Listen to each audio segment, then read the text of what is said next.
Welcome. I'd like to welcome everyone here today. Thank you very much for coming. I'm Dan Condron. I'm the Vice President for University Affairs. And today we're having the latest in our series of town hall meetings. And the topic today is the Sonoma State University Academic Foundation. This series of town hall meetings we've been conducting for a little over 2 years now. And we're trying to cover topics that we feel are of interest to the broad campus community. So if anyone here has topics, please let me know or let anyone in the University Affairs Department know. But we're trying to cover topics that students, faculty, and staff of the campus would be interested in.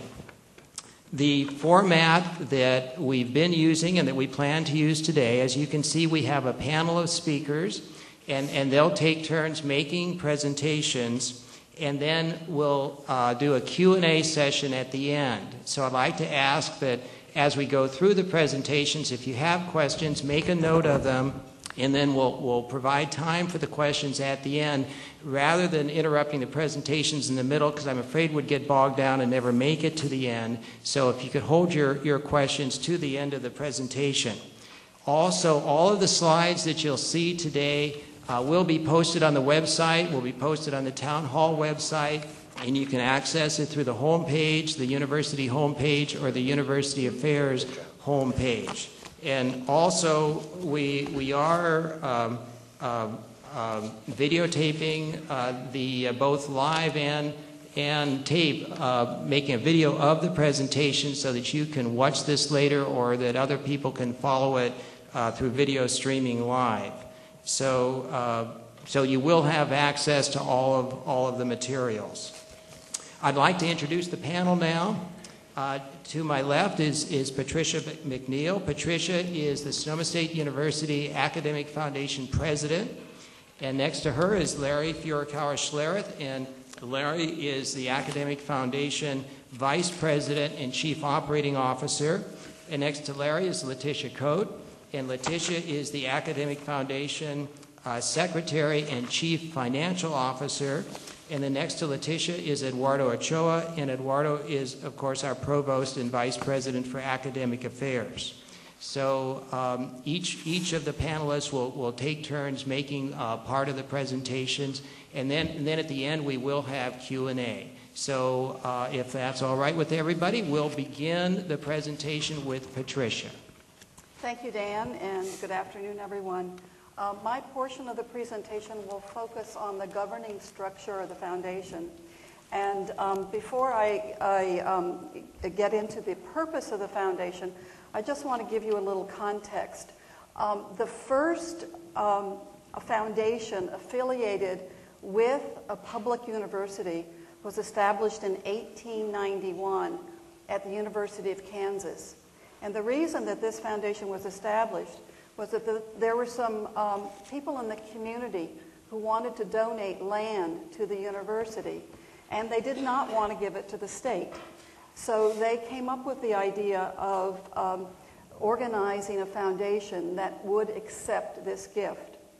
Today, there are over 1,500 foundations associated with public universities and colleges.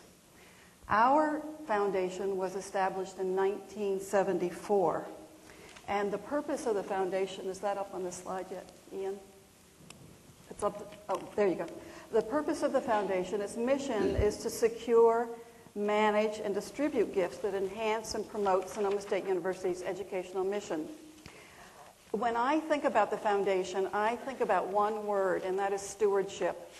And it seems to me that that is sort of at the heart of the controversy of what we've been talking about in the press and the media and on the campus in regards to the foundation over the past few months. And the question, I think, is, are we good stewards of the gifts that have been given to us? And the role of the foundation as a steward is to steward those gifts and steward the donors who have made an investment in the university to further its mission, and to steward the recipients of those gifts, the people who and the programs who benefit from those gifts. And I'm hoping that our discussion today will help to help you all to come to the conclusion that, in fact, we are good stewards. I next want to go to the governing structure. We have a board of directors. There are 27 people on the board of directors. 18 of them are from the community. 6 are faculty or former faculty. 6 are administrators, and 2 are current students. There's an executive committee that consists of the chairman is Ruben Armiñana, president of the university. I am the president of the foundation.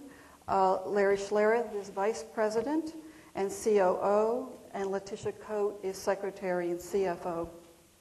There are a variety of organizational models that these public university foundations take, and we are consistent fitting within those models. We have a finance committee that was formerly called the investment committee, for those of you who've been following the press or maybe looking at our old minutes and trying to make sense of that. So when you see in the past investment committee, that means what's called currently the finance committee. The finance committee consists of 11 people, 11 board members. Letitia is the chair of that committee. The purpose of this committee is to recommend investment managers, review staff recommendations, monitor investment performance, and then recommend financial policies to the board. In the Press Democrat article yesterday, there was a question from Susan Moulton, who I know is sitting, I thought I saw her sitting right there, and there you are, Susan, who said that she would like greater clarity on how investments are, policies are developed. And I hope that you all are aware that the investment policy is posted online, and Larry will speak to that a little bit more. I also want to just share with you that yesterday I was in a meeting with the Finance Committee, and the organization that manages our finances for our endowment, now Common Fund, was there and was making a presentation to us, and there was discussion about investment policy. And one of the questions that I asked them, because it was reported in the paper, again yesterday, and then I see it's online today, that university foundations typically invest about 3% of their assets in internal alternative investments. And I asked the Common Fund people who were there what our percentage was, and learned from them that they are currently doing the Nakubo study, from which this 3% is quoted. They're in the middle of the Nakubo study this year. They have results from 500 foundations, and they said that in fact 51% is the average of alternative investments for the 500 results that have come in so far. And I just thought that since that's information that they shared yesterday, I would share it with you. The audit committee is solely community members. There are no university staff on this committee. The audit committee is chaired by Dan Lanahan. Many of you may know him from the community. They recommend the independent auditor to the board. They review the annual audit, and they report to the board. The compliance review committee is headed by Del Newman. And this committee, there are 2 board members on this, plus Sarah Golightly, who manages the scholarship office. And they annually review the scholarships and some other discretionary accounts to be sure that the distribution was consistent with donor intent. The next slide shows the funds managed by the foundation, and these funds consist of the endowment as well as other assets. And Ian has prepared a slide for us that shows the difference in the assets from 1992 to 2009, and you can see that they've grown significantly.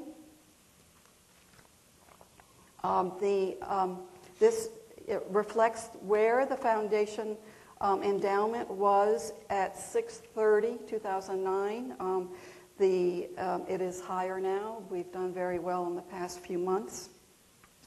The endowment consists of gifts that have been donated to the university. by people in the community, by alums, by faculty. Many of you here are donors to the university. And almost every gift to the endowment comes from restrictions. There are no unrestricted endowments. And these restrictions range from being very, very specific to somewhat general. One of the reasons, frankly, that I came to this university was because of the size of the endowment, which within the CSU system is very, very high compared to our size. Larry will address that later. But again, in another meeting I was in yesterday, I learned that the average endowment per FTE at the CSU is $2,000 per student. Just to give you a context for that, at Harvard University, the average FTE endowment is $200,000. So we have a ways to go. In terms of other assets, I want to just spend a minute talking about this. They consist of primarily of charitable remainder trusts, charitable gift annuities, and then the non-endowed accounts on campus. The charitable remainder trusts have been sort of at the center of the controversy that's we've all been involved in the past few months, because the charitable remainder trusts were the loans were really taken out to support the charitable remainder trusts.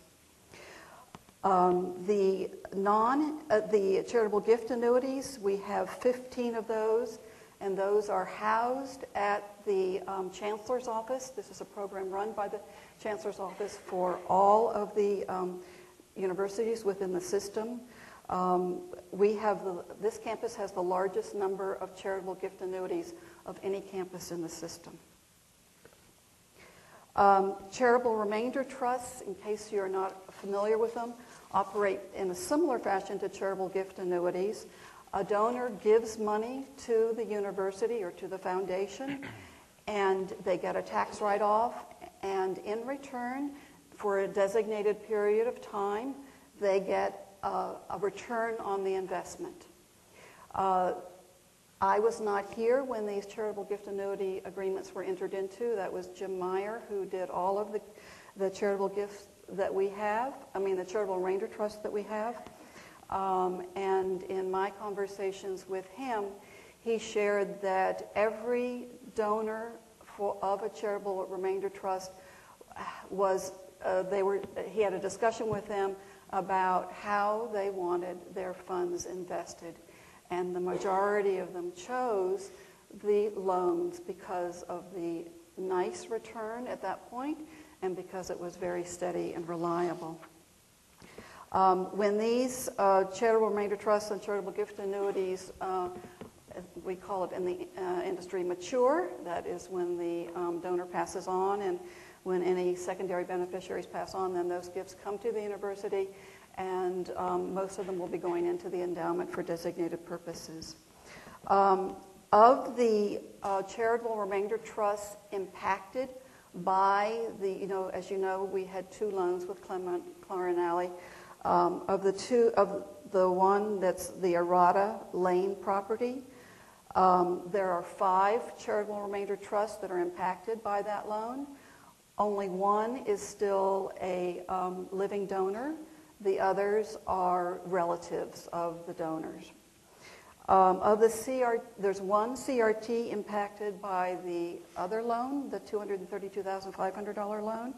That loan is that charitable remainder trust is a 15-year trust, and it is over in October of 2011. The next slide is just shows you the growth of charitable remainder trusts over the period of years. In 6/30/92, there were 3 for a value of $516,000. They grew over $8 million to, in just 11 years, there were 20 at that time. Today, we have 17. And the reason that we have fewer than we did before is that some of those have matured, and one donor terminated his charitable remainder trust last year in order to use the remainder of it to benefit the construction of the Green Music Center. And that's it for my comments, and I'm going to turn it over to Larry.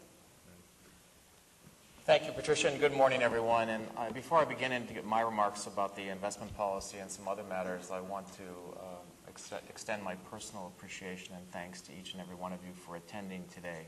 This is an important topic. In fact, all the town halls that we've been doing over the semester and into the next semester are important topics for the campus community to become more aware of. And this one, of course, has been at the center of a lot of attention. And so it is a time of year when we're in the middle of final exams. I know it's a stressful period for everybody. So I'm very, very grateful for everyone that's come today. I want to welcome the guests. I know we have some members of the media in the audience, so it's always great to have members of the media here, so it's glad to see you here, and a number of guests from off campus that are visiting with us today. So it's great to see you all, and I'm glad that you could come. I also want to extend my appreciation to the people who set it up. Dan and his group always put these town halls together, and then there's a lot of work with the slides and preparation that Ian and Amanda and Barbara and others on the campus have done to make the town halls work and successful. So thank you to all of those folks as well. At the heart of what the foundation does, Patricia's group has been great, and before her, Bucky and Stuart and Jim, and raising money in support of our great university. But what the foundation really does is invest those funds. That's at the core of what the foundation really is about. And so you might be wondering, and it's of course been speculated on how we do that. And it goes back first to the Finance Committee. The Finance Committee, as Patricia indicated, is represented by members of the Board of Directors, off-campus people, and some campus people. And they work to try to come up with a good strategy to invest those funds for the long-term interest of the university. And they do that through a written statement, which we call the investment policy. You can read that. I'm not going to go through it in great detail today because it's available on our website. It's been there for many years. And it describes the investment philosophy and strategy that the Finance Committee has adopted. There are two key components of the investment policy that is at the core of what the Finance Committee does. First, of course, actually three components. First, the Finance Committee worries very, very much about maintaining the safety of the amount of money that is composed of our assets, primarily the endowment. So the security of the portfolio is very, very important. Second is the issue of growth in the portfolio, because we not only want the endowment and the assets of the university to serve and help us today with our scholarship programs and academic programs, but we want it to be here into perpetuity, forever, for the long haul. When we're long gone and other generations of people are sitting in this wonderful facility, we want to be able to have the endowment that this came from this building, the person endowment, still be there and be vital to support the various programs that it does today. So growth of the portfolio through what we call intergenerational equity is at the cornerstone of the investment policy. And then spending, a spending rate, a reasonable spending rate that we can distribute every year to the many wonderful programs and scholarships that the endowment and the other assets of the foundation have been created for, to allow that to happen. So that's at the core of the investment policy: security, growth, and an appropriate spending rate. The investment policy, I have to say, changes. It changes regularly and consistently, as you would expect it to do, as the investment climate that we live in changes. And there's been considerable controversy or considerable comment made about what the endowment, the assets of the foundation looked like in 2002. And it is the case that nearly 50% of the portfolio was listed in what we would call a fixed income asset, much of it in notes secured by deeds of trust, which I'll talk about later on this afternoon. But when you look back on that, that was certainly consistent with the investment policy at that time. In fact, the investment policy permitted as much as 70% of the portfolio to be in assets of that type. So the investment committee at that time, the finance committee, was well within their own guidelines. The rate of return on those investments was averaging 9%, which at that time was extraordinary and quite good. And so when you consider this period of 2002 being pretty much of a bear market when equities were not performing very well at all, a 9% return for a foundation really was quite excellent. And of course, no funds were lost during that period. It's different today. Our portfolio is a much different portfolio than it was in 2002. So beginning in 2004 and moving on through 2005 and up until the present, the Foundation Finance Committee made a change in their strategy, and we have a much more diversified portfolio than we used to. Just to give you an example, we invest our funds in equities, stock market, various stocks, 57%. Fixed income is now only 15.2%. Cash, we have nothing in cash. We try to have everything invested somewhere so that it can bring earning interest. Some in real estate, 10.4%. Hedge funds, 11%. Private equity, 0%. And a variety of other small investment, 5.7%. So you can see that the portfolio today is very, very diversified, which is an appropriate strategy for this period. But the Finance Committee consistently is looking at this so-called asset allocation mix to make sure that it's still structured properly to meet those three goals of safety, spending, and intergenerational equity. In fact, as Patricia mentioned yesterday, the Finance Committee just met, and we'll have a briefing tomorrow, in February with the Common Fund, our investment advisor, to ascertain if we want to make a change in this asset allocation mix or a change in our investment policy. So it's not something that's static, it's constantly changing, and that would be normal and expected within any management of a large portfolio such as ours. There's been some speculation or comment, and I smiled when I read it, about the Monte Carlo simulation, somehow giving the impression that Patricia and I, or perhaps Letitia and Eduardo or other board members are off to Las Vegas or Monte Carlo to invest this money at the roulette table or at the slot machine, because, you know, Monte Carlo simulation has that sort of seductive feel. But that's not really the case, as I'm sure reasoned people know. The Monte Carlo simulation is a statistical model that's used by many, many investment firms to simulate a variety of different opportunities or investment probability options that could come to pass. And it's used by investment advisors to help simulate what could happen, and from that, asset allocation mixes are developed. But it has nothing to do with gambling or putting dollar slots or roulette or any of that nature. So I just wanted to make sure that everyone here and who's listening beyond knows that we're not in Monte Carlo or in Las Vegas or Atlantic City or with the lottery or any of those sorts of things which would be not in any way appropriate.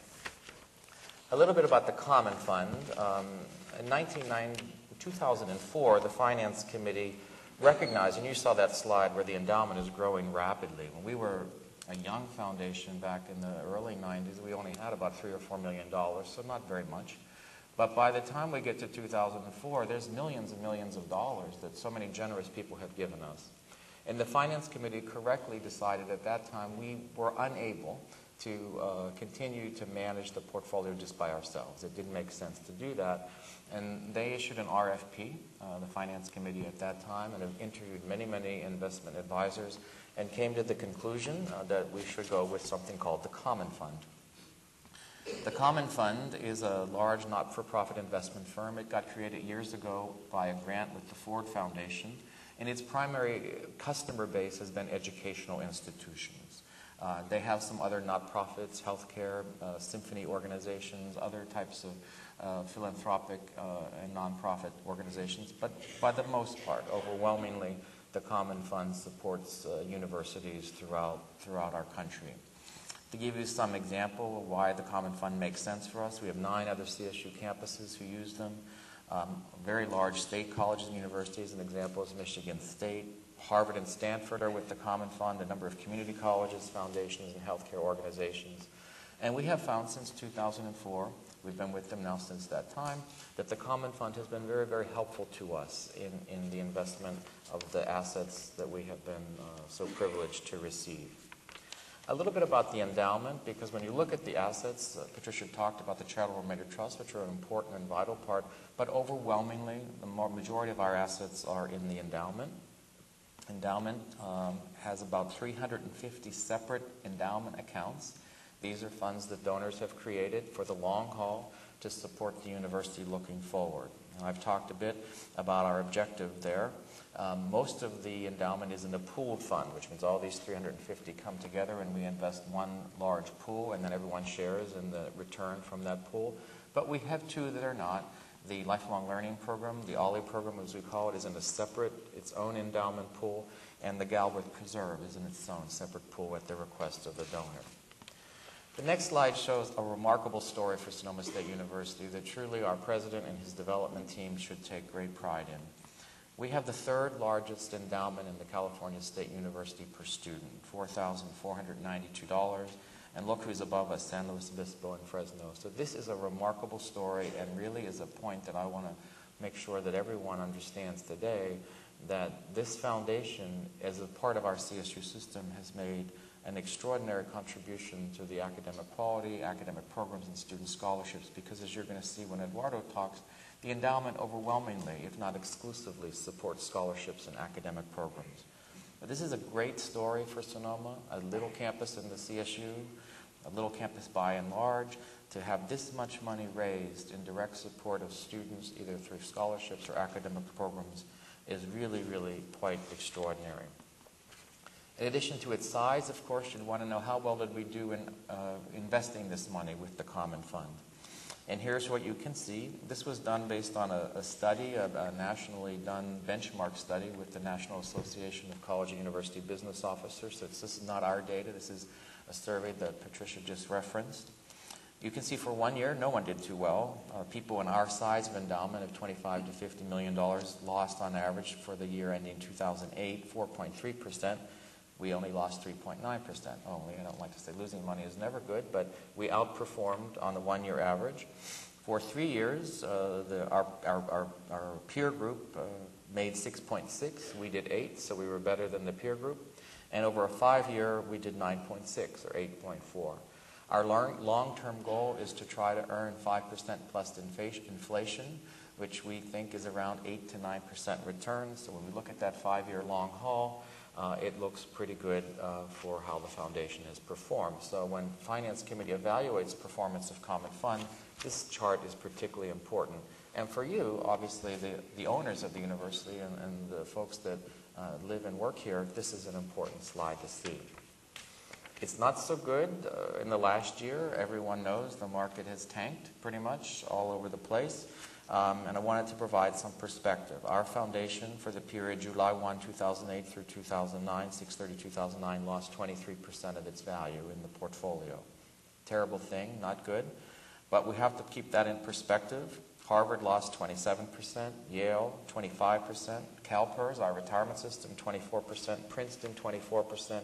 So you can see that we're consistent with some of these highly well-endowed institutions because the asset allocation mix that we're following with the Common Fund closely mirrors these large organizations. I'm really happy to say that since July, over the last 5 months, we've come back. We have realized up 4%, and at this moment in time, we are just underwater by 1.5 million. So this is really great news. The market continues to perform well. We're very hopeful. I'm hopeful that maybe by spring, April, May, we'll be right up at the surface again and the portfolio will be back where it needs to be. Investing money, earning money is great, but when you're a university, what happens with it is even more important because, again, scholarships and academic programs are what it's all about, and no one better to talk about that than our Chief Academic Officer and Provost, so I will turn Eduardo to you. Thank you, Larry. Can you hear me? No. How about now?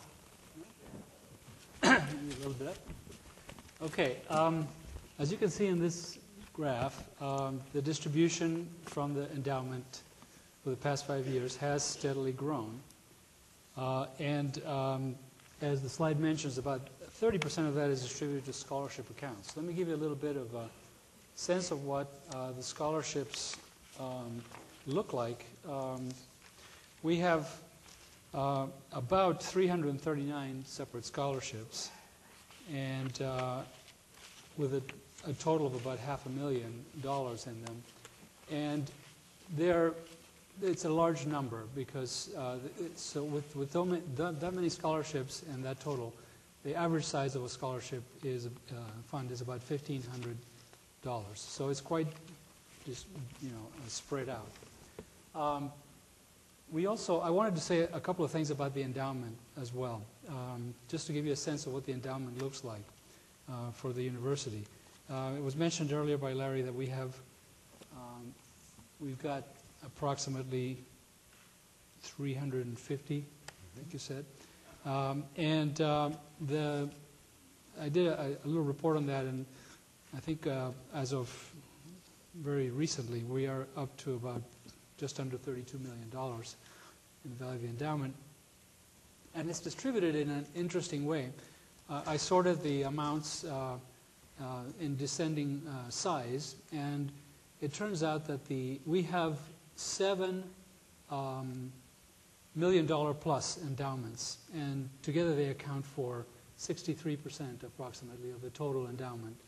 And those 7 are, just so you know, is the Gene and Charles Schulz Endowment, the Master's Program in Computer Engineering Science, the Everett Person Fund, the Endowment Reserve itself, the Federated Indians of Great and Rancheria Endowment, Ochoa, and the Ochoa Lifelong Learning Endowment, and the Galbraith Wildlands Preserve Endowment. So, and if you go down to the top 30 or so, then you would be including all of the endowments that have at least $100,000 or more, and collectively they account for about 84% of the total endowment. So there's a lot more, but they're much smaller. So that's where it's concentrated. And you can see that the top ones are academic. If you go to the next slide, you'll see that of the total distribution, consistent with what we were discussing, that the bulk of the distributions are in fact going to academic affairs. And it has been growing. The totals are listed at the top of each column, and the green portion is the academic affairs portion. I also wanted to mention one other thing I looked at, which is the foundation also manages accounts that either receive endowment distributions or hold donations for different departments. And of those, we have, again, some of them are larger than others. We have among the 22 largest funds that account for about 39% of the total, you have accounts that are, again, associated with the academic side of the house. Things like School of Business account, wine industry, I'm just reading randomly here, lifelong learning, Library General Fund, Fairfield Osborne Preserve, Bob and Sue Johnson Observatory, etc. So, but again, there's a large number of accounts, and when you look at all of the accounts that are academic in nature, you're looking at probably 76% of the total by our estimate, and it includes about 150 fund accounts. So, as you can see, that our academic mission has been supported well by this by the foundation, and it continues to make increasing contributions over time. Patricia? Am I doing this one? Okay, so the next slide, I'm Letitia, hi, is the non-endowed accounts. And these, again, we're just going to talk a little bit more about how the scholarship type of accounts work, the campus programs, and then there's a third category that we haven't talked about, and that's our operating fund within the foundation. So again, we have endowment funds, we have CRTs, we have scholarships, campus programs, and an operating fund. The scholarships and the campus programs are both funded, as we've been saying, by donations or by earnings from endowments where the donor of the endowment has said, take my earnings and give it to this scholarship or give it to this campus program. I want to say that for both scholarships and campus programs, these are donor-restricted funds. So when the money comes to the foundation from the donor tells us how they wish that money to be spent. It's really up to the donor. It's our job to make sure, to the best of our ability, that we spend that money according to the donor's wishes. So example, in scholarships, each scholarship comes with criteria where the donor may say, you can award this to this type of student that has these type of qualifications. So there's a committee called the Scholarship Committee that works with the Scholarship Office, and they will review the applications that come in from students, and then they will try and find a match for that student within their scholarship pool. And if they find a match, they're going to award that scholarship to the student. The Financial Foundation Accounting Office is going to account for that expenditure according to the determination made by the Scholarship Office, which should be in compliance with the donor's wishes. When you get to campus programs, it's similar. Every campus program has some kind of a donation behind it, and each campus program, and there are approximately 300 of them, have an agreement that come with them. So when the donor gives the money to the university, usually through the development office or maybe directly to a department, that department fills out an agreement and says, this is how the money can be used according to the donor's wishes, and here who is authorized in our department to expend that money. So each one of these campus programs have an agreement. Those agreements are in file. When the expenditures come in, again, to the accounting office, and they say, please write this check, the accounting office will always look at the agreement and say, does this expenditure support the purpose that's outlined in the agreement? And has it been authorized by the person who's been given the authority to spend this money on behalf of the campus program? And if it passes those two conditions, we'll process the check. Yes, please. And everyone chime in with me. I do want to add one thing to this accounting, which is that by the time you see it, the restriction has been spelled out, and that has to be what is followed. But that doesn't mean necessarily that, I mean, you have to sort of look at the broader context of how those restrictions are arrived at. Some donors indeed come out of the blue with their own fully formed ideas and say that they want this to happen, and it was their own independent thought. But many times these restrictions are the outcome of a dialogue that's been going on in the course of a relationship developed between the academic unit, a dean or a development officer, and that donor. So it is a relationship that tries to find a match between the donor's interests and the university's priorities. So we have to keep that in mind. It's not just that donors call the tune here. We develop a relationship with them. And that's very true. Thanks for that clarification. So when you look in the scholarship category, as of September 30th, 2009, there was about $500,000 in cash there. Now, just want you to note that when we award scholarships in an academic year, they are awarded twice a year. They're awarded in the fall semester, and they're awarded again in the spring. So some of this balance that you see sitting here is waiting to award the spring scholarships for the fiscal year that we're in. A portion of this balance will be rolled forward to the next year to fund scholarships earmarked for next year. Under campus programs, as of September 30th, 2009, there was cash balance of approximately $3.6 million. And what we're saying here is that money has been restricted in how it can be spent. Some of the donors write it very broadly. Some are very precise. So you have to go inside of this $3.6 million, and you really have to look at each one of these agreements to know how much can be spent from that balance. And I'd like to jump in here on one of these program accounts because there's been some speculation about it. When you read the minutes of the foundation board, you'll notice that it appears that the foundation board allocated to the president of the university some $400,000 or so for his discretion. And the speculation goes, oh, that was some kind of way to give money to the Green Music Center. Well, that's not true, so I want to tell you what happens in the interest of full transparency. I will try. I don't know if I'm on. I'll try to talk loud. So anyway, what happened was, some of you may remember if you've been here for a while, there was an individual who lived near the campus by the name of Larry Moore. Larry Moore was very interested in making a gift to the university. This was back 10, 15 years ago. And there was, in fact, some controversy. If you go back to the Press Democrat stories, you can even read that. And Mr. Moore entered into a disagreement with the university, and ultimately we never did think the gift would come to pass. Lo and behold, when Mr. Moore died, we were still named in his will. And began, along with many other charities in the Sonoma County area, and began a rather protracted disagreement among all the charities about what happened with the Larry Moore money.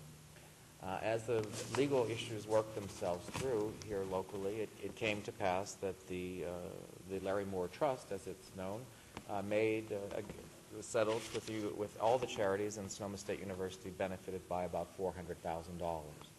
The problem was it came with no specific restrictions. So unlike Eduardo and Letitia were explaining, many of the accounts have a restriction. This one does not have a restriction. And so the board struggled with what to do with it, because there were no restrictions. And so they did what you would expect them to do. They turned to the president and said, you should use this money in the best way that you think will support Sonoma State University. President Armiñana is still reflecting on that. We are in a very tricky budget time, as you all know, and there are several major priorities. Priorities, just to go back to last week's budget town hall, are course sections for students, protecting jobs, and student scholarships. Those are three really big priorities at the moment, and I feel very confident that President Armiñana will take all those three things into consideration, more than likely in consultation with the Foundation Board of Directors, to determine what to do with this wonderful gift that Mr. Moore provided us. I will say, since I'm probably one of the few people here, I think Bob Carlson may have met him as well, I don't remember, who met Mr. Moore, and he did have a very fond interest in scholarships. So it could be the case that that's what the President will do, because it's interesting to note that the Associated Students just passed a resolution making student scholarships for 10-11 among their very high priorities. But I wanted to disclose that that 400 did not go to green, the board did not give it to the President for green. It's there being analyzed about what will happen with it as we plan the 10-11 budget year. I'm sorry to Letitia. No, that's fine. Thank you, Larry, for that clarification. And then the last type of fund or category that we have is just our general fund in the foundation. This is truly where we operate from. And it has about $200,000 in cash as of September 30th, 2009. And out of that fund, we pay for our audit cost, all of the legal costs, including the cost for the Moore Trust, that's an example, and insurance, etc. These are the type of costs that come out of there. That completes that slide. And so moving on, we'll go to audits. That's also mine, because I am the person who has been overseeing audits. Is this a town hall meeting? I thought that it involved the audience in some way. You've got now 11 minutes. Oh, I'm sorry. I'll go really fast on audits, and then I think we're at our conclusion. I don't. We'll try to complete our presentation, and we will allow time for questions. And I think our panelists have agreed to stay longer than the 1 hour. So we'll try to allow adequate time for questions. Thank you. Okay, so not to then bore you with all the details of what it means to go through audits, I'll just tell you that the foundation, as a 501c3 not-for-profit corporation, is required for certain types of audits. One of them is the annual Certified Public Accountant Financial Statement Audit. We're required to have this audit every year. Our financial statements are audited by an outside independent CPA, which is chosen by our audit committee, and the resulting audit is both reviewed and approved by the audit committee. The second type of audit that we go through, but we only do this every 3 years, is an audit by the CSU's Office of the University Auditor. It's really looking at internal compliance, internal controls. Both of these audit types are public documents. We make them public for you to review. You can find them on the websites. If you want to go back further than the websites, you're more than welcome to come visit me, because we have them going back many years in our office, and we're happy to share them with you. The final type of audits, there are two other type of audits that we go through. One is an internal compliance audit. We talked about that a little bit earlier. That has to do with our scholarship program every year. One of our board members, community board members, goes through our scholarship accounts and randomly picks a certain group of them, and we sit there and we look to see, did the scholarship get awarded to the student appropriately? Did it follow the requirements of the donor when we awarded it to that student? That compliance audit is also a public document that you're more than welcome to view. The final type of audit is one that we don't go through too often, and it's another type of external audit, but I will tell you that we have one now, and we are currently under audit and fully cooperating with the State Attorney General. And I cannot tell you if that audit will ever be public. That's an Attorney General question, and that is the end of the audit program. But you're welcome to come talk to me if you're so interested. Well, in conclusion, I think I'm going to wrap this up, and then I'd like to make a prepared statement on the Carnelli loan question, which I think many people have an interest in. But that does take me a few minutes to do because a lot has happened since we were able to get together and talk about the Carnelli loan issue. So I do ask for folks' patience. But just to summarize, the foundation story, if we look from 1992, we've grown dramatically from $3.6 million to $26 million. Third highest endowment in the CSU per student. We've outperformed our Nakubo benchmark averages for the 1, 3, and 5-year period and have distributed since 2005 $4.3 million for academic programs and scholarships. As Letitia mentioned, our audits are completely clean. They meet the highest audit standards possible. And as a special review by our audit committee, there's verification of competent administration of the funds, verification that the funds are spent according to the donor agreements, and verification independently that our investment practices are consistent with sound fiscal policy. I'll talk more in my prepared statement about the ad hoc committee on conflict of interest and the Attorney General audit. But I'd like to move in quickly here to a statement that I would like to make on the Carnelli loan question. This statement is a prepared statement, a written statement, because I want to make sure I get it exactly right, because there's been a lot of interest and questions raised about this. This written statement will be made public and placed on the university webpage this afternoon once I get back to the office, and it will also, of course, be delivered to the Attorney General later this afternoon. So as you have no doubt heard, there has been considerable media coverage of the Foundation's use of an investment commonly called a notes receivable secured by a deed of trust. That might be more commonly thought of as a mortgage. Of particular interest to the campus has been an investment loan of this type made to Mr. and Mrs. Carnelli. It is my goal today to provide you with as much information as I can about these transactions. The story begins almost 20 years ago in 1990 when former Foundation President Jim Meyer, many of you may remember Jim, brought the idea of this type of investment to the Foundation's Investment Committee, which was the precursor to the Finance Committee. He was particularly interested in this form of investment as a way to support the Charitable Remainder Trust Program that Patricia described earlier. In December of 1993, at a meeting of the Investment Committee, which was attended by Jim and David Walls, who was at that time the Foundation's General Manager and the Dean of the School of Extended Education, the Investment Committee approved this type of investment loan as appropriate for the Foundation's fundraising work in support of the campus and established the basic guidelines for review and approval of these type of investments. In February of 1994, the Foundation made its first loan, which was proposed and brokered by an organization called the Sonoma Mortgage Investment Company, often called SMIC.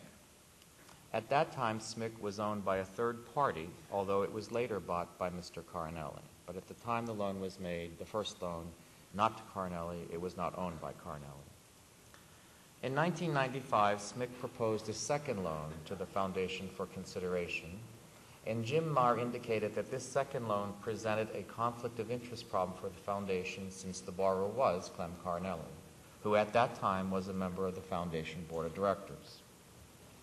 After consultation with the Foundation's attorney at the time, Mr. Carnelli agreed to resign from the board, and after his resignation, the loan was made. Between 1995 and 2003, the Foundation made 21 additional investment loans, bringing the total to 23. 7 of these loans were to Mr. and Mrs. Carnelli. 19 of these loans were brokered by SMIC after Mr. Carnelli acquired the firm. A list of each of these loans was provided to the Press-Democrat on July 12, 2009.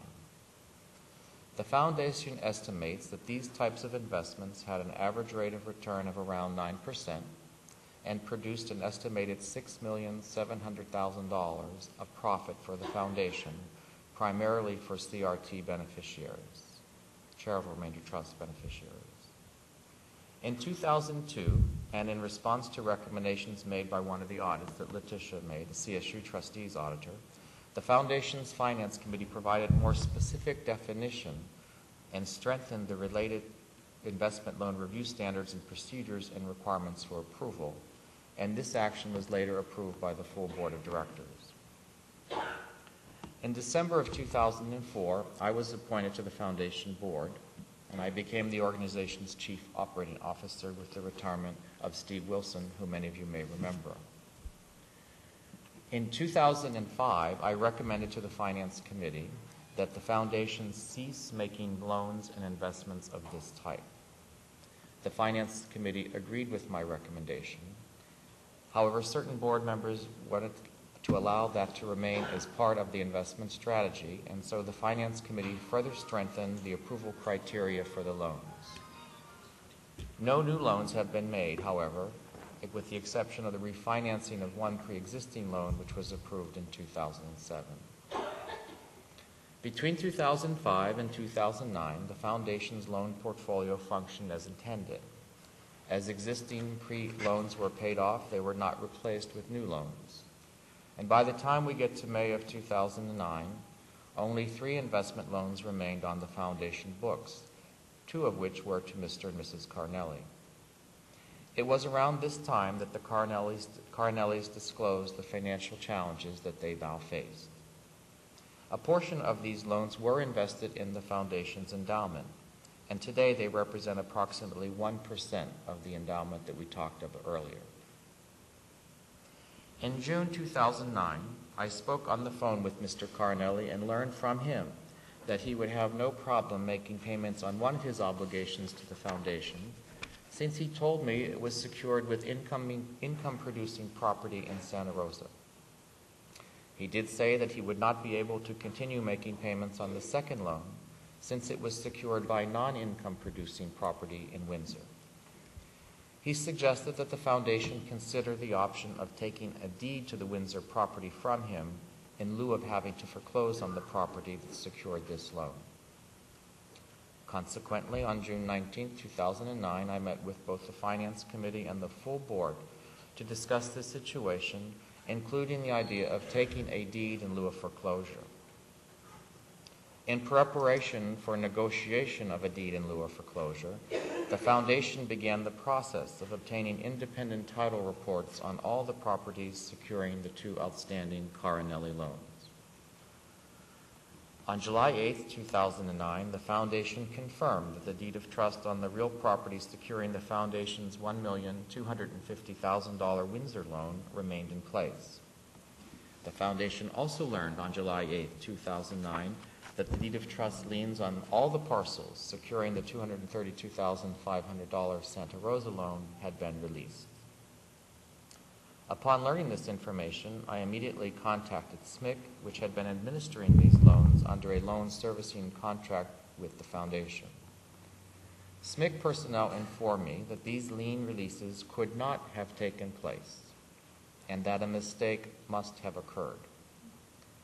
Later that same day, Mr. Carnelli himself called and told me that he believed the loan to be still secured and that an error must have occurred somehow with the County of Sonoma records.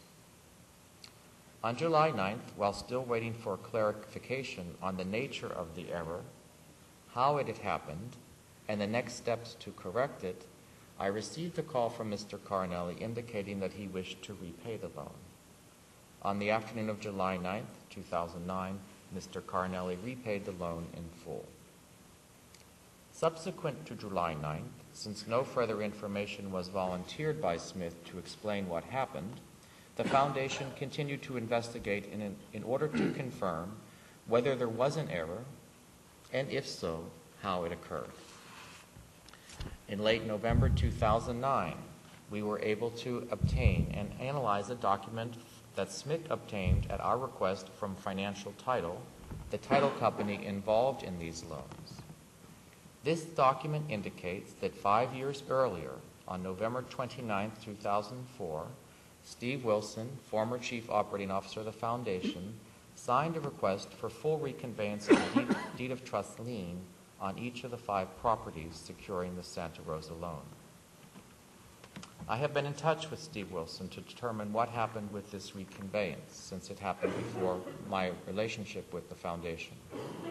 Here is what I have learned.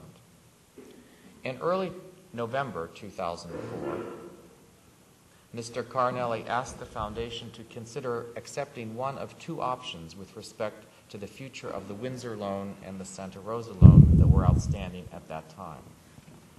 The first option called for the consolidation of the two loans into one loan that would have been fully secured by the Windsor property. The second option called for reducing the principal balance due on the Santa Rosa loan by $500,000, leaving a balance of $232,500, and concurrently increasing the principal balance due on the Windsor loan by $500,000. Steve and the Finance Committee discussed these options. The consolidation option would have resulted in a loan-to-value ratio of about 60%, which exceeded the committee's policy limiting the ratio to 50%. At first, the majority of the committee members were comfortable proceeding with the first option of loan consolidation, despite the variance from committee policy. With this information, Steve proceeded to SMIC's office on November 29, 2004, to move forward with the process necessary to implement the first option.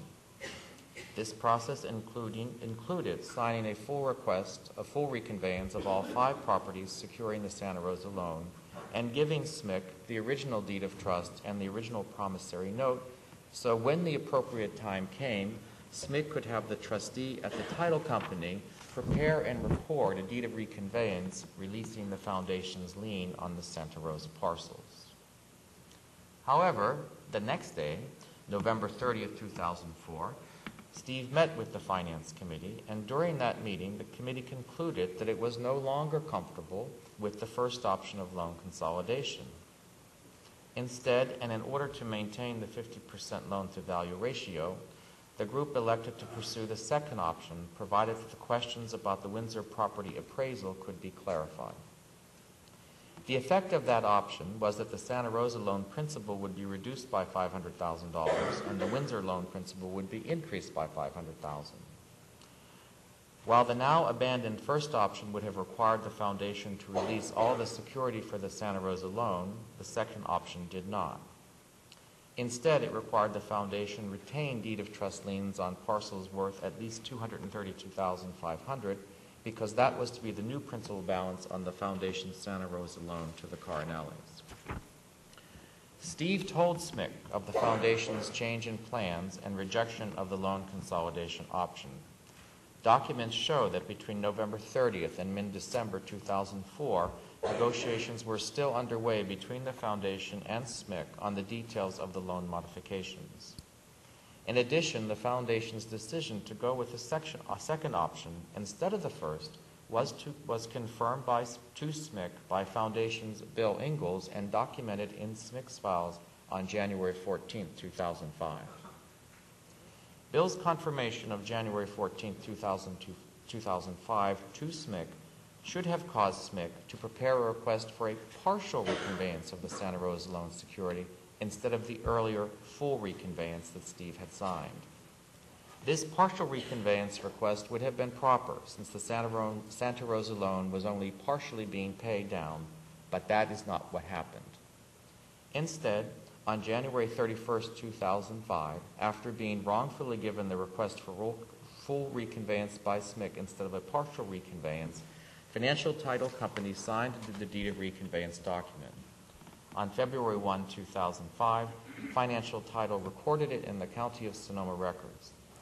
These acts improperly deprived the foundation of all of its security for the Santa Rosa loan it made to the Carnellis. Our review has also revealed, and I will now quote from the actual request for reconveyance document.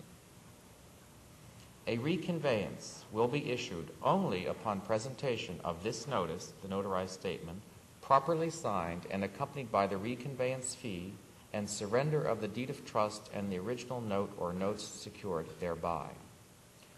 We have learned that contrary to the requirements of the request for reconveyance, 1, there was no reconveyance fee paid via SMIC.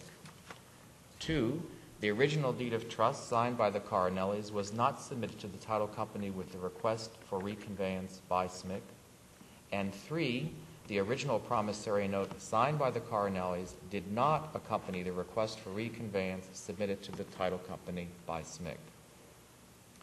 Given this information and the critical fact that this investment loan had not been paid in full, and that both Steve Wilson and Bill Ingalls had communicated to SMIC the direction the foundation wished to take, it is clear that the deed of reconveyance was not authorized by the foundation, it was executed without proper authority, and it should never have been recorded. In the course of our review, the foundation has obtained internal SMIC documents which show, despite the occurrences I just described, that the Santa Rosa loan in question was still fully secured by multiple properties even after the deed of reconveyance was recorded. And that was the picture the foundation was given by SMIC several times from 2005 until 2009. Now a few closing points that I want to make sure everyone is aware of. First, the foundation is an institution created to support a public university. Accordingly, we make all contracts executed by the foundation public, except where that would violate the privacy rights of third parties and individual citizens. Individual independent audits of the foundation are all public. Board and committee meetings are all publicly noticed and open to the public. Foundation account balances are public, and the distribution of funds earned by the endowment are made public. Second, and in the interest of transparency, and a result of our investigation on the Carnelli matter, we learned just last week, late in the day on December 9th, 2009, that a foundation board member had made a long-time direct business relationship with Mr. Carnelli. The next morning, December 10th, 2009, Foundation President Patricia McNeill, at the direction of Board Chairman Ruben Arminiana, called the board member and asked the board member to resign. The request was promptly complied with, and the resignation was effective that same day. Third, this past summer, questions were asked about the foundation's position with respect to board member conflict of interest. At no time has there been a violation of conflict of interest laws relating to investments or loans made by the foundation. Further, however, at my request, a special committee is being formed at Sonoma State University to review the provisions of California statutory law as it relates to SSU auxiliary organizations such as the Academic Foundation, and to consider implementing standards of practice that exceed these legal requirements for each of the SSU auxiliaries.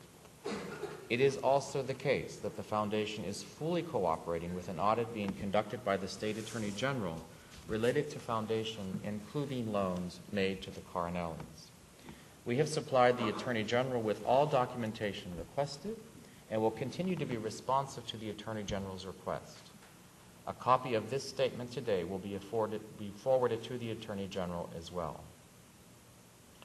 Fourth, the property in Windsor still secures the $1,250,000 investment loan to the Carnellis. The foundation is in the process of obtaining an up-to-date appraisal on that property, and once that is in hand, we will take appropriate and prudent next steps as permitted by the bankruptcy laws. I also want to point out that it has been incorrectly reported that the foundation would be required to take out a loan should the bankruptcy laws require that the foundation return the $232,500 loan payoff that the Carnellis made on July 9, 2009. That is not true. When these loans were received, they were deposited into an investment vehicle which can be liquidated upon demand. The Foundation's board and its finance committee, audit committee, and compliance committee have served the Foundation in an outstanding fashion for the entire history of the Foundation's existence. They have given and continue to give generously of their time and their talent and their resources. Their passion for the success of Sonoma State University is without equal, and I am profoundly grateful for everything that they do each day on our behalf, and I am personally humbled by the unanimous support they have shown in me and in the entire Foundation management team at our recent board meeting. Most importantly, and in conclusion, I want to extend my heartfelt and most sincere words of appreciation to the thousands of donors who have contributed their money to make our university a better place. With an endowment of over $29 million, Sonoma State University has the third largest endowment per student in the CSU. These wonderful gifts, made possible by the generous men and women throughout our region, our state, and our nation, have produced and will continue to produce millions of dollars for student scholarships and academic programs. To these present and future donors, and to every member of the campus community, I, along with the foundation management team, pledge to continue to do our very best to serve this university, which we all cherish and love. Dan, I think we could go to questions. I'd like to thank our four panelists for their presentations, and we would now like to move to the questions and answers. If you have a question, please raise your hand. We have two people with microphones. Alicia and Anna will come to you, and then please state your question. Anna? I would appreciate it if people also identify themselves. Yeah, please identify yourself. That's an excellent suggestion. I'm Bob Carlswood, longtime Dean of the School of Social Sciences. Larry, I don't know if I've been exposed to that degree or level of rudeness to a bunch of people that have assembled for an hour or so before on this campus, but it's very disturbing. You could have taken 20 minutes that you took, you could have easily have copied the material or sent us an email so that you wouldn't have captured all of us for your filibuster. Let me read something. The prudent person rule is the baseline criterion for judging the propriety of non-profit investment. Prior to entering into a transaction, one asks whether a prudent person would do so under similar circumstances.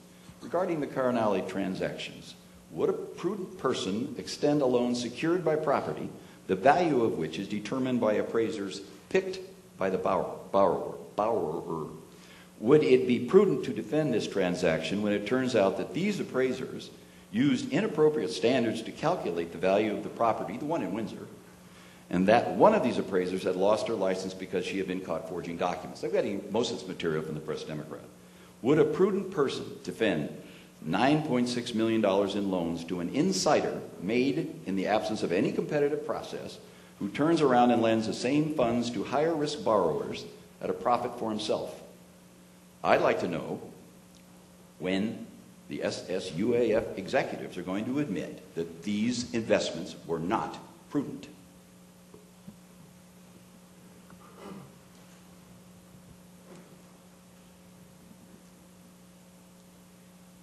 Do we want to respond? I think we have. On the Carnelli loan question, I think I've spoken, Dan. Okay. Any other responses from the panel? Okay. Question? Alicia. Yes, my name is Ken Heinzel. I'm retired faculty here at the university, and I have two questions, two short ones. One for Larry, in that given the importance of this meeting, as you stated yourself at the beginning, why isn't President Armagnan here today?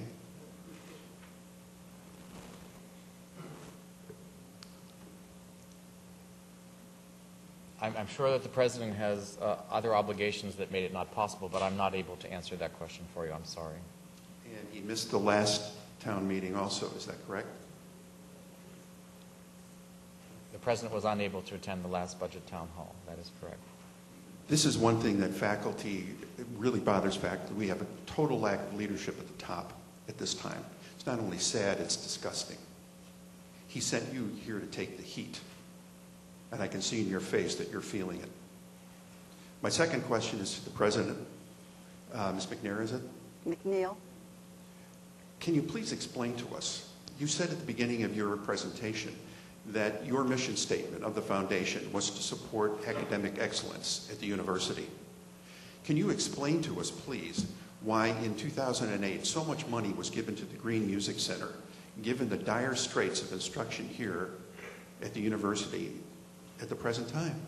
Why didn't that money go to instruction? Well, I think everyone on the panel has spoken to the fact that donors give to certain specific purposes.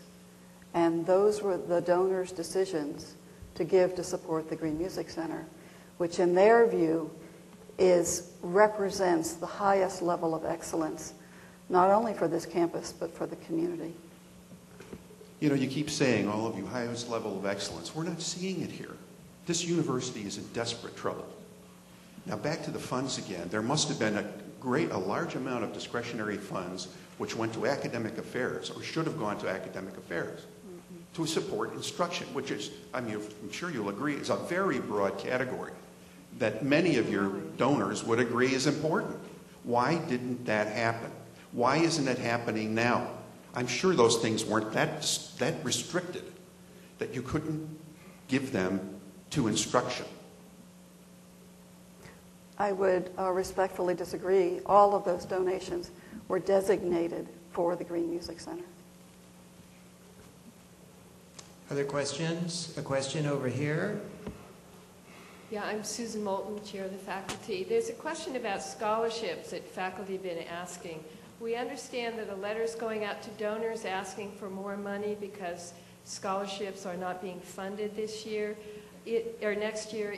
How much from endowment monies went towards scholarships? How much went towards other things? Or was no money from the endowment funded in scholarships? I know we found $650,000 reported in PBAC last week in risk management funds and lottery funds that covered endowment dispersals. But were there any monies available this year for scholarships first? Second, why are we not going to cover those scholarships next year? Why are we asking, or are we asking lenders for more money to cover their scholarships because there's no money available? A couple of points, Susan. As you know, we've talked many times before in the budget town halls, all the scholarship commitments that were awarded last year for this year have been fully honored. Whether that be an athletic scholarship or an academic scholarship or whatever type of scholarship that was promised and agreed to when the year began has been fully honored for 9-10. We're getting ready now to start the process for 10-11. And we are looking for probably something in the neighborhood of $600,000 to identify before July 1st of how we would fund those for next year. Normally, the great majority of that would have come from the endowment earnings, but because endowment earnings are not likely to be back, that's going to be more challenging, although it could change. We don't know what will happen in the next 6 months. As I've talked with you in the President's Budget Advisory Committee and in other forums, I think even last week, it is my personal pledge to find a way to solve that $600,000 problem. I've said that to the student leadership. I say it to you. We will do everything in our power to make sure that student scholarships are not compromised for 10-11. I wish I had the solution today, and if donors come forward to help us out, that's just great. And if I could address that piece, I did ask Lori Ogg, who was the director of annual giving and alumni relations, to send a letter out to the scholarship endowment donors, letting them know the situation, because we don't know where those funds will come from and if they will come. And so I asked her to send a letter to all of the endowment scholarship holders, letting them know of the situation and asking if they would consider an outright gift to fund their scholarship this year. Were there any endowment funds allocated for other purposes beyond scholarships this year? Not this year, but we were able to fully make up for what we would have done from the endowment to the Academic Affairs Division. And I believe Eduardo and his Academic Affairs Budget Advisory Committee are evaluating at this point in time exactly how to distribute some $650,000 that we've made available to offset the loss of endowment for the 9-10 year. I think the faculty are concerned, and students too, about where that money comes from, because is it coming from money, general fund money that could support academic courses? I know from the enterprises meeting, because I was there, that the president did not allow the enterprise $600,000 to go towards courses for students. So as we're looking at retrenchment and the loss of programs and courses in the spring of students not able to get enough courses to graduate, we're very concerned about scholarships and the academic missions. So I'm curious how you prioritize the disbursement of those funds that you do have to. I can address that one. Basically, the figure 650, which is not the total amount of what would have been endowment distributions had we had returns, represents the dean's feedback on what they thought were critical endowment earnings supported programs in their schools. Things that could not easily be suspended. In some cases, even supporting instructors. So it was really driven by the academic side of the house in terms of what needed to be made whole in the absence of endowment earnings. I do want to chime in for, as I've been saying in the town halls, there are certain priorities financially that are front and center in my mind.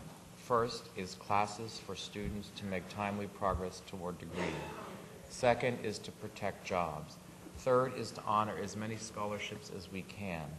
And fourth is to do whatever possible to augment shortfalls that may occur because the stock market and our investment earnings are not as strong as we would like. Those are four principles that are driving all the thinking. Just yesterday, as an example, President Armeniano approved $31,000 from the University Reserve to fund the Leadership 238 course, which is an important course that students take for credit in leadership. This is another example of how he made that decision yesterday upon the recommendation of Provost Ochoa and Vice President for Student Affairs Matthew Lopez Phillips. So wherever we can, we are trying to fill in the gaps of this most extraordinary economic meltdown that faces our country and our world. Next question. Robert Coleman Sangor. I'm a professor of English, but please don't assume that that doesn't know how, that I don't know how to manage money. I'm struck by two things that the provost has said. He wants to basically make whole, I believe, the goals and intentions of the endowment. And then earlier he spoke about the donor's interest and the university priorities. But this is exactly where the problem comes. What is the donor's interest and what is the university's priorities? Let me give you an instance of a university, what should have in my mind have been a university priority with respect to an endowment, that I see as symptomatic of the kind of thinking that goes on with respect to endowments and funding and payouts. When the university received or had the intention of receiving money from the great Rancho era folks, they came forward, I came forward and argued at the Senate that we need an endowment policy. We received $1.5 million initially. I computed that to show that there was no possibility based upon that $1.5 million, even with a handsome return, that we could actually afford the individual that we're going to have in terms of an endowed chair or the operation. Subsequently, that issue was pushed aside because what was of interest was the long-range question of having the money. More money came, $2.5 million, but in effect, even with that amount of money, or $2.3 million, there was not enough to pay out. So where did that money come from? It ended up that the endowment could not support itself, that is, not support its objectives. So where was the money taken from? I'd like the provost to answer that question, because I think it's symptomatic of the way in which we've gone about it. As I understand it, the money came from part of the A&H share, and then also from the provost's office. So I'd like to see some clarity on that point, and I'm just speaking to that because it seems to me to be symptomatic.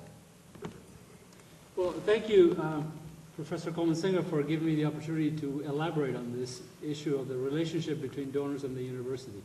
This is and I think you may recall that at the time we talked about it in the Academic Senate, that when considering a proposal from a donor for a gift that it has certain dedicated purposes, we should not necessarily demand that 100% of that activity be funded by the university if the activity, in fact, was one that we would have been willing to lend some support to.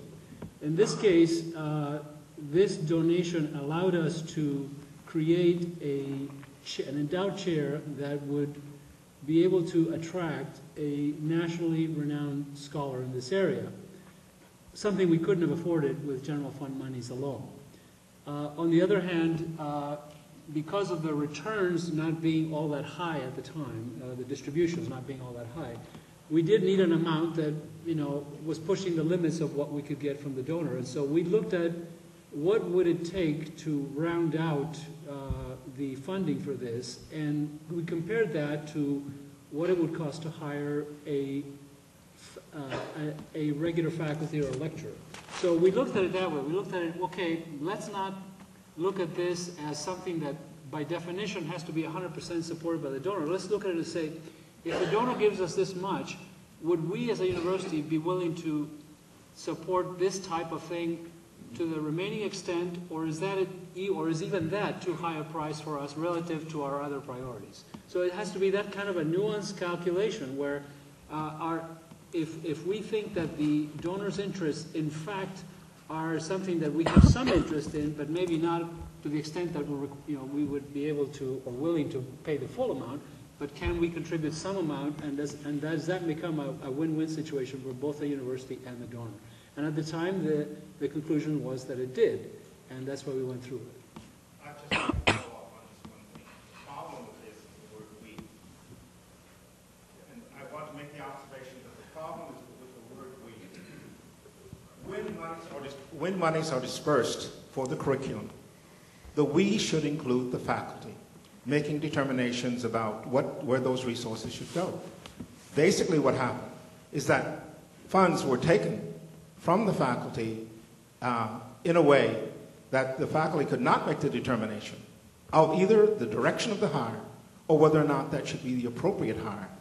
If we have money, who would not want to have someone come onto our staff if in fact that person is fully covered? And I can also understand if we're in a situation where the market goes down, that we in fact might find ways to supplement that. But there was considerable supplementation, and we went into it without there being sufficient funds. Next question, Anna. I'm Les Brooks, a retired professor of chemistry. Oh, can you hear me? Okay. My question is to the development office. It's sort of the perception that I hear and see that the development office has its only priority in raising money for the Green Center. Now, you talk a lot about how these donors have their priorities, but someone must suggest what the priorities are to them, it seems to me. In every case, it can't be that the donors come with priorities already established in their own minds. So could you tell me just how much of the effort of the Development Center, what kind of money the Development Center spends on the Green Center? Thank you. It is true that over the past few years that many of the human resources of the Development Office are dedicated to raising money for the Green Music Center. Typically, when one launches a major campaign of this size, one makes an increased investment in fundraising in order to take on this additional task. For a variety of reasons, of which I'm sure you're all aware, we did not do that at the university. Therefore, we needed to put our human capital into raising money for the Green Music Center. I would like to say, however, that the Green Music Center has given this university an opportunity to reach out to people in the community who would never before have had an interest in this university. I had the opportunity to meet for the first time earlier this week with one of the donors, early donors to the Green Music Center, whom I'd never met before. And she said to me that she felt what we were doing was so important, not only for this university, but for this community, that she applauded our president for having the vision to do this.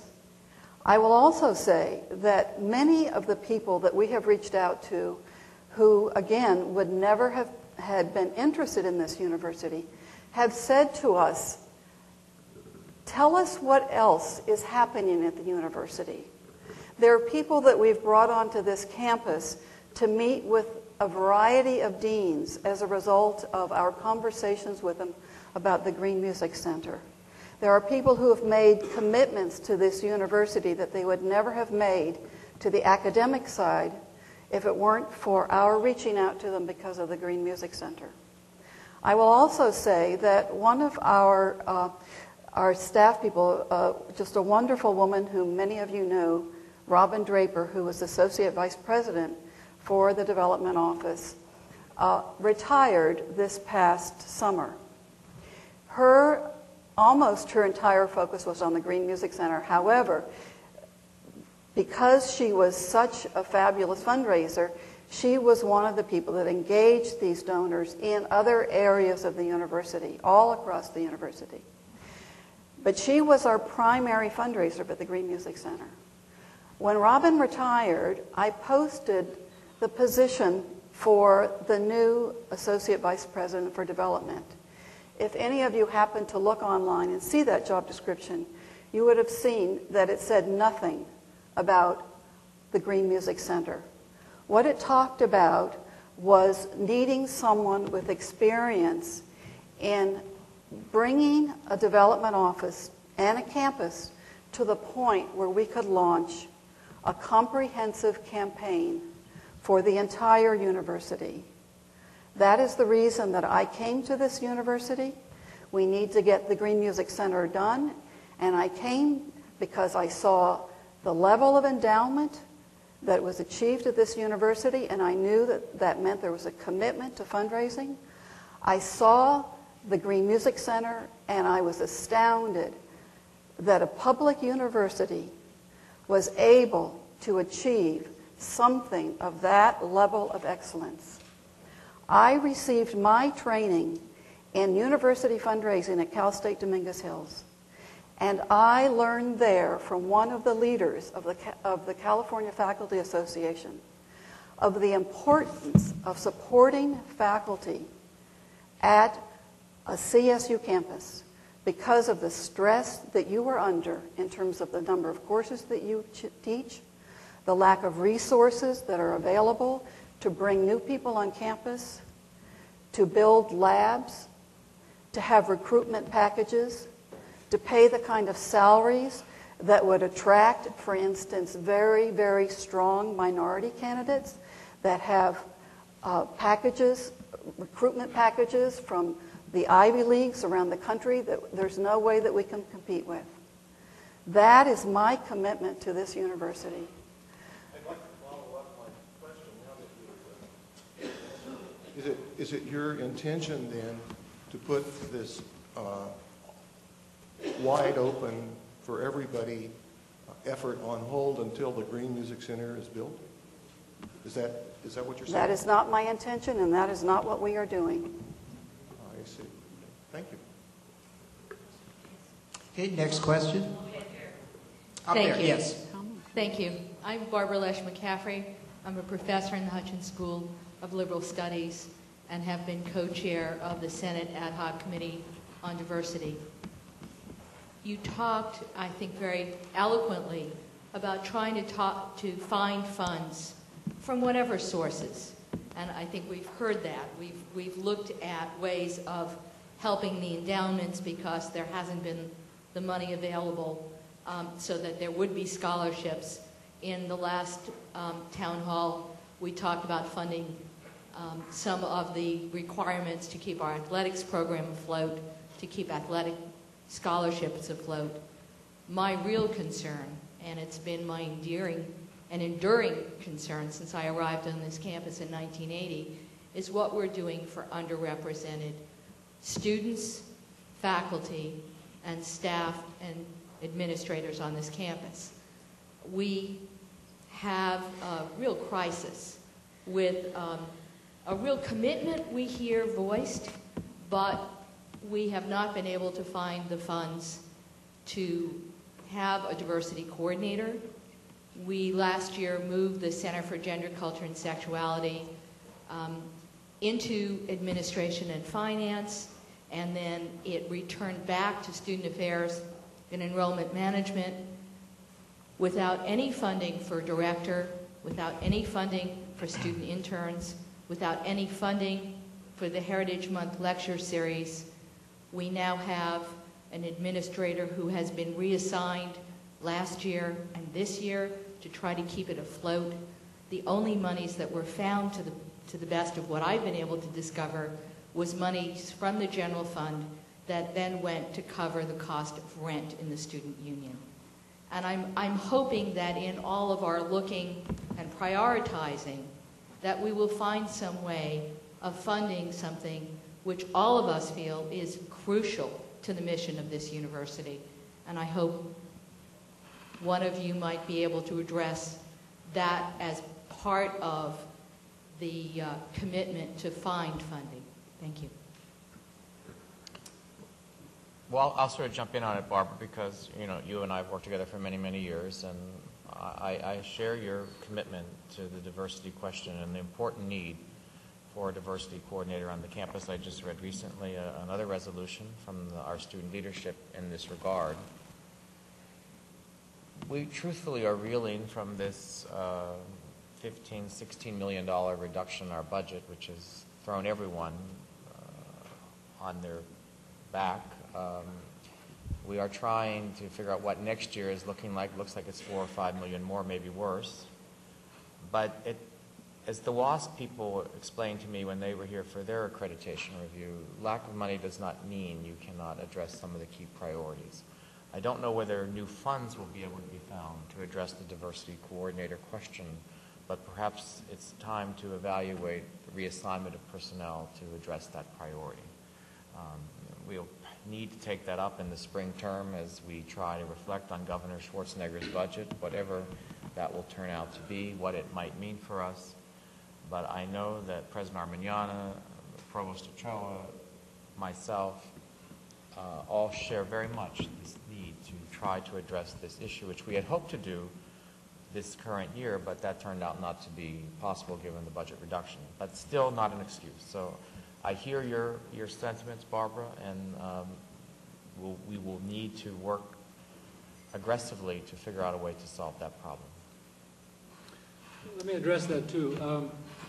I concur with Larry, Barbara, that this is indeed a very high priority for us, and we want to find, if at all possible, a way to handle it. But that we are working to, as the WASP reviewers noted, to do things even that don't necessarily require new resources, but that we align ourselves differently. We have just posted the draft version of the diversity master plan that's been worked on by the Provost, President's Diversity Council,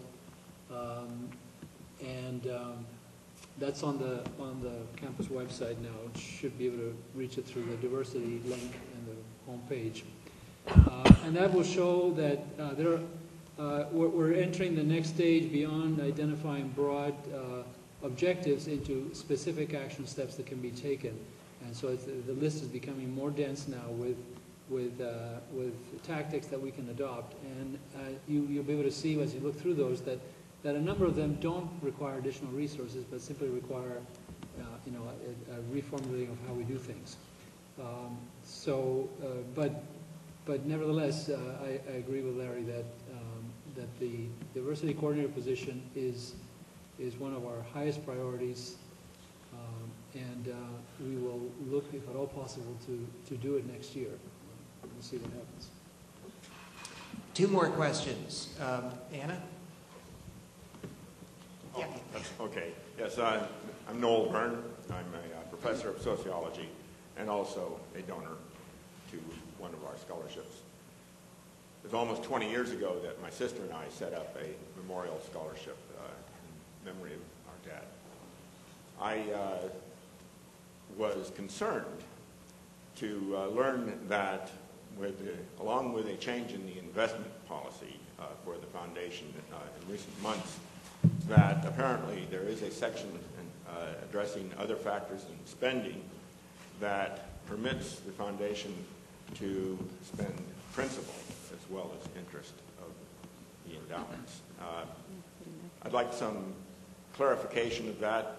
Has any principal been spent or is there an intention to do so? Thank you. Thanks, Noel, for the question. What you're referring to was a change in, I believe it was state and federal law, federal law that permitted foundations throughout America to, in fact, invade what we would say corpus.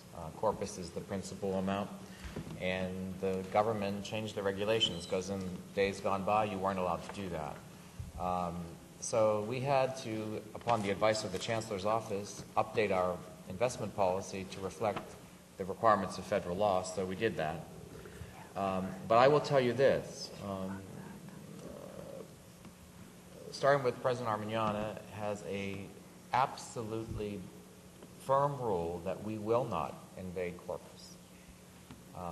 I share that commitment, that we will not invade corpus. There are certain circumstances, however, where a donor may come to you and say they wish you to invade corpus for some reason. And I suppose if that came to pass, if a donor said, I want you to change the nature of the endowment that I've created, such as yourself you might, then the foundation board might consider that. But the finance committee, I've been working with them now for 5 years, and they are absolutely firm in their resolve that we do not invade corpus. But if I could just say, in addition to that, just so you know, if you want to read it, it is what's called the UPMIFA. It became effective on January 1st, 2009. That stands for the Uniform, Prudent Management of Institutional Funds Act. So our policy is reflecting that act. That's all. Okay, last question. Nathan, you get the last question. All right, thank you. Nathan Halverson, reporter with the Press Democrat newspaper. I have a couple questions for Patricia McNeill, president of the foundation. The first one is this summer, during the course of looking into the Carnelli loans, I discovered that one of the board members had made, Alan Johnson, a Santa Rosa retired dentist, had made loans in partnership with the foundation to Clem, and that Alan had also made other loans to Clem and had a long-standing relationship with him. I asked at that time if that was an appropriate relationship. I was told it was. So my first question is Alan Johnson still a board member? My second question is, what information did the foundation learn on December 9th, and what is the name of the board member who resigned? Thank you. What was your second part of it? What did we learn on December 9th? What information was learned on December 9th? And then what? What is the name of the board member who resigned? Alan, to answer your first part of your question, Alan Johnson is no longer part of the board, a member of the board. To answer your second question, I don't think I'm able to. Am I? Excuse me? Am I able to answer the second part of the question? Okay, if you feel like it. There's not. Nathan, what's the question? What did we learn? What did we learn? What did we learn? Oh, I'm happy to answer. Yeah. I mean, I can answer it because I asked him to resign. The call to the board member, I guess I thought she would be the appropriate person because I was under the understanding from what you said before that she was the one that learned the information on December 9th. So I just didn't know if it was. What we learned through our attorney the day before I asked him to resign was that he is listed as a mortgage broker. He has at SMIC. Nathan, before we report, we should go back and get you the exact thing that the title that he had. But it's an employment relationship. He had a real estate license with Mr. Carnelli's firm, SMIC. But I don't exactly recall the exact nature of what. And just to clarify, who is the he we're referring to? Dr. Johnson. Alan Johnson. So we'll find for you, and either Letitia or I will buzz you up, or Susan will let you know the exact nature of the relationship. I don't want to say employee because I don't think it's employee. But he had a relationship, or has a relationship, with the Sonoma Mortgage Investment Company, which, as soon as we learned that, we felt was inappropriate and it should have been disclosed. But I don't remember. Thank you. One final question? Okay, this is the final question. I'm Steve Orlick, Professor of Environmental Studies and Planning. I'll get that for you. I have some specific questions that I have been trying to get answered and hasn't happened. So these are hard times. We all know that. And so there are certain behaviors that are certainly, it would seem to me, would not be setting a good image for our attempts to get out of the hard times. The first is, a few years ago, the campus bought some land north of the campus for faculty housing. And that purchase probably is worthless. I'm wondering where, except as agricultural land. And it had the appearance of the campus becoming a land speculator and getting into the housing construction business. There was over 400 proposed housing units, supposedly for faculty, but I seriously doubt that we'll ever have 400 faculty enough to populate that particular development. The second that we've spent money on more recently is the grandiose north entrance to the campus with the light tower. And I'm sorry, but I don't think a donor would put up money for such a edifice. And it was actually built with state employees. And every time most of the departments here want something to be done by campus employees, we get something called a chargeback. So I'm wondering whether the Green Music Center or who's being charged back for the $250,000 or thereabouts for the north entrance signs. Third, the tile in the restroom of the Green Music Center. It's my understanding that someone ordered it removed because they didn't like the color of it, and it was replaced for $100,000 with some other colored tile. And last, the landscaping. You answered at the last town hall meeting that a donor had come forth with money dedicated to landscaping, the landscaping project that was going on by non-university employees. And I'm wondering, did the donor know that money was going to be spent for sod so that it could be more quickly completed instead of grass seed? So can you answer those 4 examples of purchasing, and who was responsible, or spending, who was responsible for those decisions? Well, thanks, Steve, for the question. I'm happy to answer all 4 of them. I think they probably fall to me. Some of them relate to the foundation, some of them don't. But that's the great thing about having town halls. We can talk about a variety of topics. But let's start with the north entrance. There's an organization on the campus called the Campus Planning Committee. The Campus Planning Committee recommends changes to the campus physical infrastructure. It's composed of the chair of the faculty, students, administrators, staff. And many years ago, I believe it was, I don't have the exact date for you, I apologize, I don't recall, but that committee analyzed and discussed what we should do about the north entrance, because we never had a north entrance.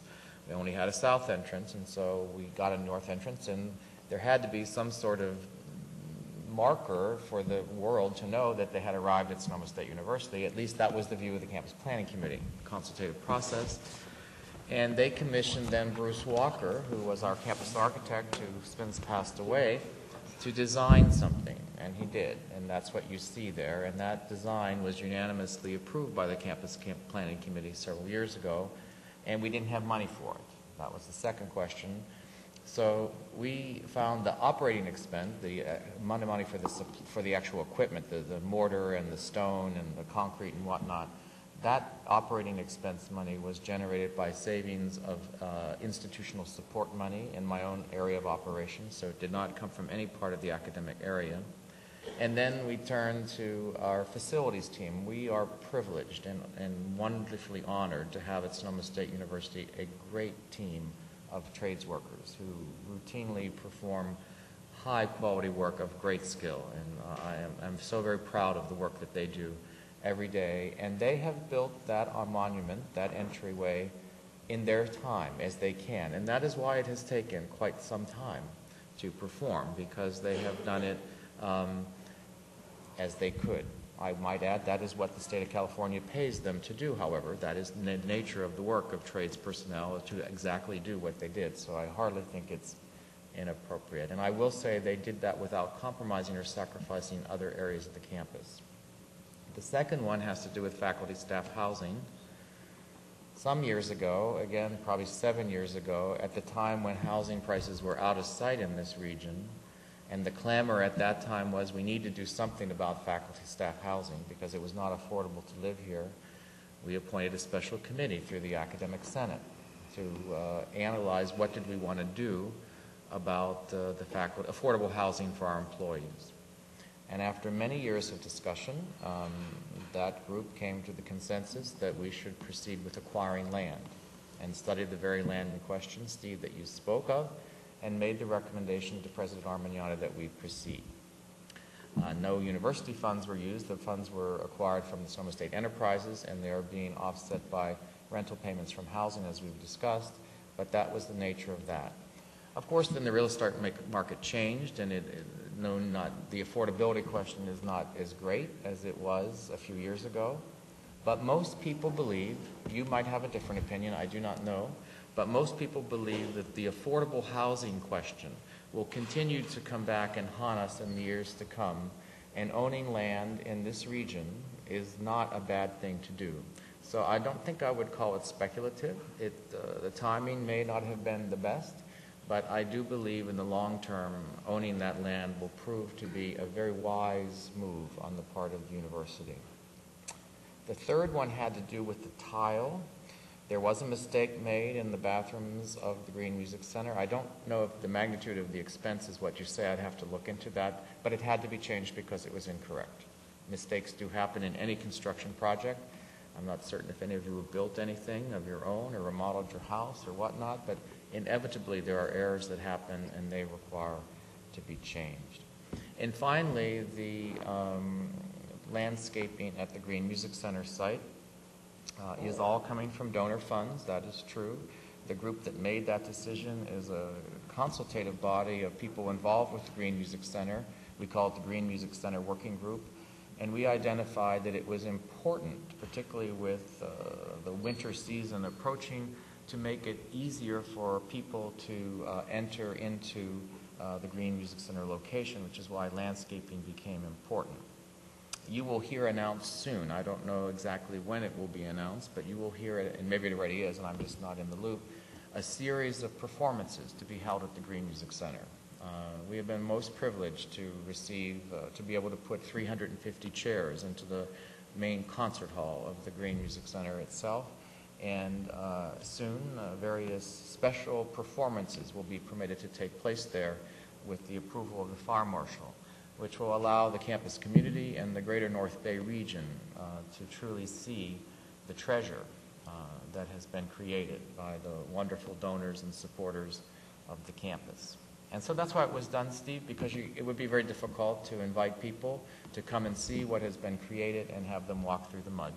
And so we made the decision in the working group to put that part of the finishing touches of the Green Music Center and have some others, and private resources were used to do that. I'd like to thank everyone for your questions, and I'd like to thank everyone in attendance today. Thank you for coming, and thank you to our panel for staying so long. And I hope everyone comes to our next